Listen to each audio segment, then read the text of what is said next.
Hi there, Victor Pross speaking to you, Anarchist artist. Today I'd like to share a post that somebody posted on my Facebook wall in response to my video. Oh, anarchist, communist, what say thee?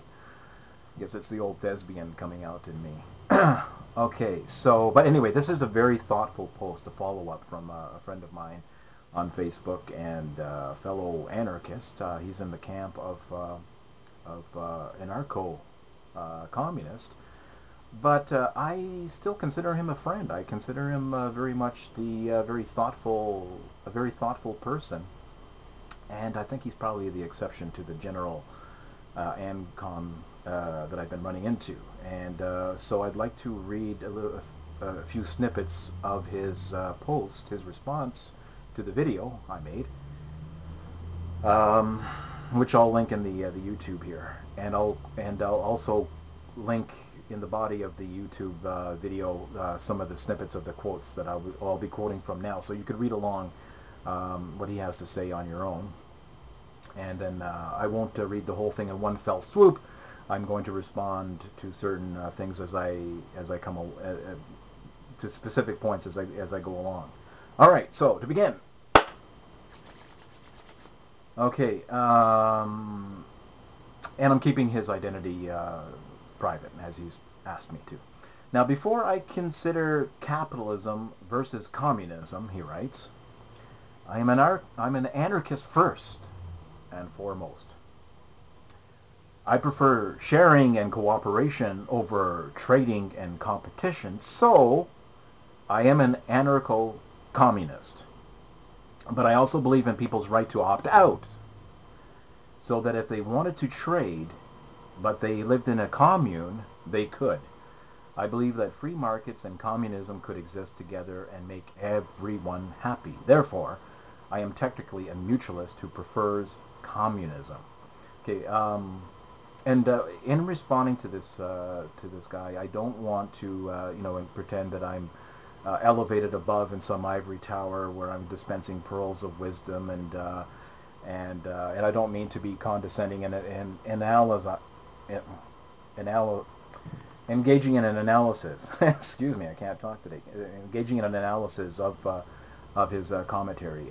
Not at all, because I've been there myself. I've over the years I've been sorting these issues out, and if you're on at that point in time when you're trying to figure certain things out and making errors along the way, it's not a big deal. I've been there myself. I didn't come out of the womb coming to these conclusions that I have these days, whether in regards to atheism or anarchism. Okay, so, but just to take this, one of the things that I noticed that jumps off the screen at me, and I've heard this before too, other people have gone through the same things.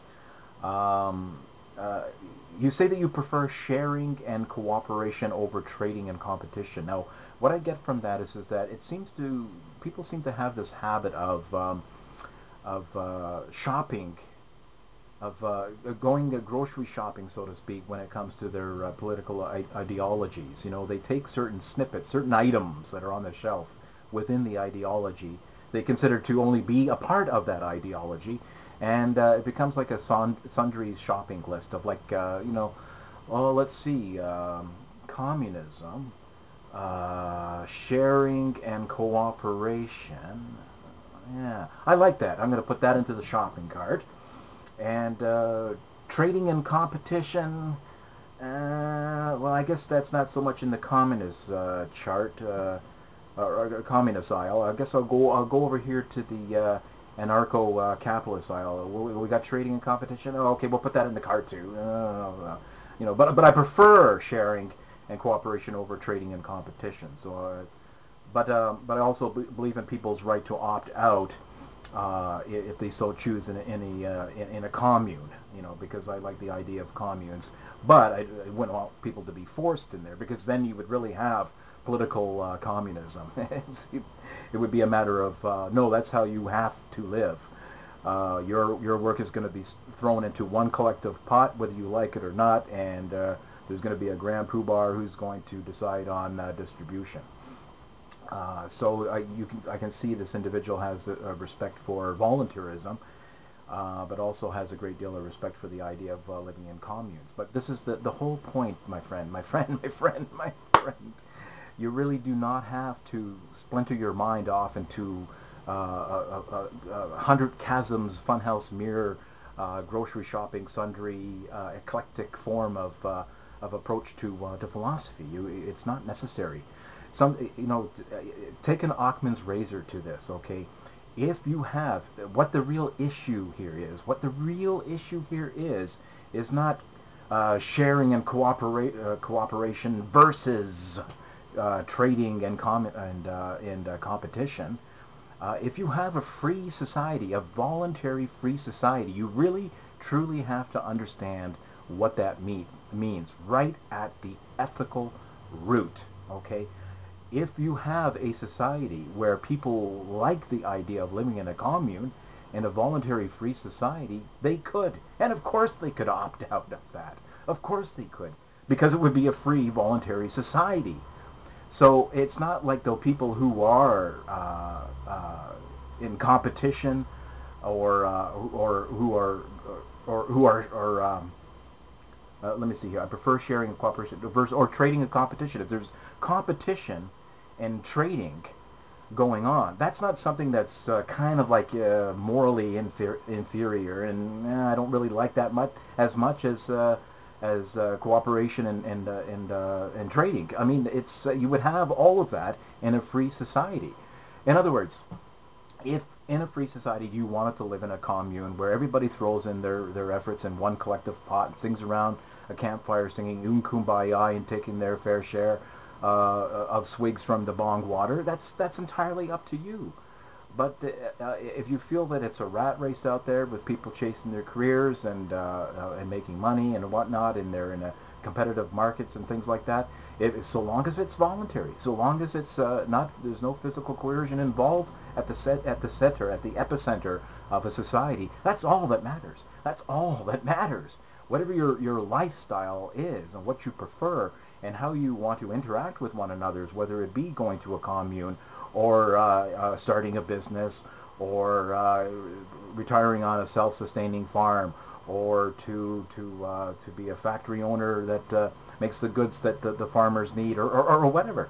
It doesn't matter. Just apply an Occam's razor to this. The real issue, the real ethical issue, and the politics rests on a body of ethics, and the only ethics that you have to be concerned with is voluntarism and the non-aggression principle. You can shave off all of the rest. Shave off all of the rest. You don't have to weigh your mind down with all this other stuff. Okay, so in a voluntary society, it's not like freedom is the aberration that has to be justified, and it's not that and freedom is not something that where freedom or voluntarism isn't some kind of like floating doctrine bubble where that has to encompass the market of trade and barter and of trading and competition and things like that. If you don't want to compete in a market to participate in a certain market that calls for a great deal of competition, you don't have to. It's not like you're violating some free market anarcho-capitalism that if you don't participate in that, you're breaking one of the doctrines, one of the edicts, one of the commands, or something like that. That's not how to approach this whatsoever.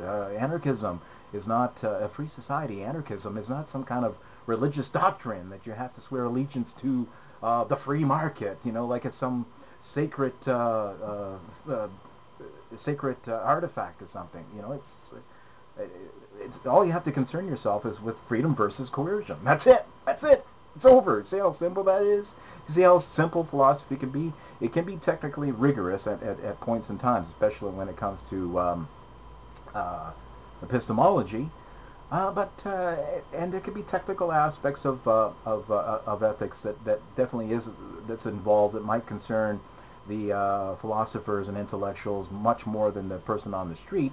But for the person on the street who simply is focusing his concentration elsewhere, let's say on a trade or whatever the specialization or whatever that person is doing, they haven't got time for broad ivory tower abstract technical aspects of philosophy, that's okay. But it doesn't take a genius to realize the difference between in ethics, to realize the kindergarten ethic is true. Don't hit, don't steal, don't defraud people, and things like that. Physical aggression is wrong, rape is wrong, stealing is wrong, murder is wrong. Okay, uh, and to put together that to live in a society where you do have a state that is at the very epicenter of a society, is a violent monopoly on the use of force, to realize that that is evil, and to make the logical connection that if it's not an ethic that's universally applied, it's not an ethic. It just becomes bullying. It's a double standard. It's a con game. It's a fraud.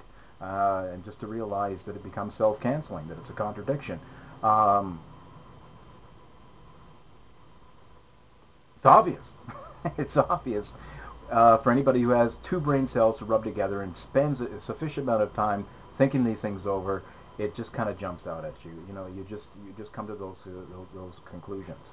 So I'd like to read more from this individual's post. I don't want to do it all in one video. I'd like to follow up with another video, but I wanted to say that much. And if I've misunderstood you in any fashion at all whatsoever, I do apologize, and you can address it in another note to me, and I appreciate that very much. But if I've given you something to think about, whereas you might have seen some kind of like misstep or error in your thinking, you know, great. I'm happy that if I corrected something, but if I've made a mistake, please let me know. It's Victor Pross, an anarchist artist. Pop goes the culture.